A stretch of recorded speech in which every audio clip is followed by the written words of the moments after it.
great pleasure to present the category of Best New Play, because all of us know that without that stream of new work, the lifeblood of theatre begins to fail. And I think we're particularly pleased with our shortlist this year because it reflects some of the ways in which the production of new work is changing. There's a play on this shortlist from the Play Pie and Pint seasons, or in more, which are now unleashing more than 30 short new plays into the Scottish scene each year. A fantastic development over the last 6 years, which really needs to be recognised. And there's also a piece which emerged from the sort of Arches Live, the Arches improvisation process, which started life as an installation, but gradually emerged as a monologue, which we really wanted to celebrate. And that's just two little indicators of the ways in which the creation of new work is changing these days. It's not always the major production with a big support team behind it, but there are many, many other ways in which work is now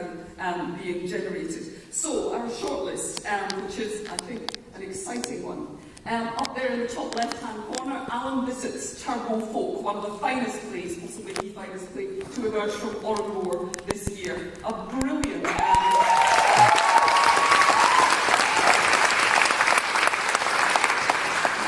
a brilliant 50-minute drama about an idiot of a Scottish singer who finds himself on tour in some part of the Balkans where he imagines that everyone will love Scottish people simply because they're not English, but soon finds that the people in that particular area have had experiences of the British Army which have left them with a slightly different view of Scotland. Not only a very clever play about national identity, but brilliant in its inventive use of language in ways that it would take too long to explain here, but absolutely superbly performed there at Oranmore and brilliantly written by Alan Bissett.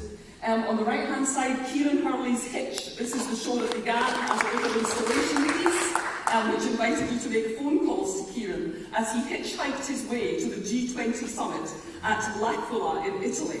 But when Kieran came back to Scotland in September, it morphed into something more like a conventional monologue with a bit of live music and some very exciting visuals, but a beautifully written monologue about a young man from what's often called an individualistic generation, travelling across Europe and finding out things about humanity, about solidarity, and about the power of the people to undo the work of fools.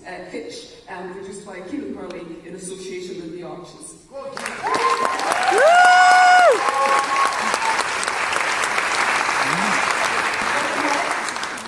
Dennis Kelly's Orphans, a high-powered, brilliant, classic Traverse Festival premiere, co-produced with Payne's Plough and Birmingham Rep.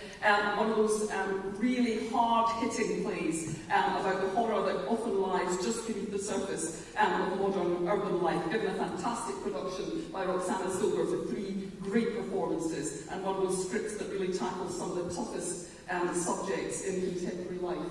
And in the right-hand corner at the bottom, a show of which you've already heard a lot in this year's nominations, The Dark Things at the Traverse Theatre, written by Ursula Rani Sarma. The Dark Things, one of the most courageous new plays I think I've seen in years, beautifully made, wonderfully directed by Dominic Hill, with fantastic performances from that Traverse cast, but at its core, a deeply courageous piece of writing which tackled this story of this young artist who uses his experience of horror to create a successful exhibition, and all of the issues that raises about exhibitionism, about voyeurism in our culture, about the use and abuse of creativity, and the ways in which that relates to our increasingly tortured, it sometimes seems, attitude to sexual relationships and passions.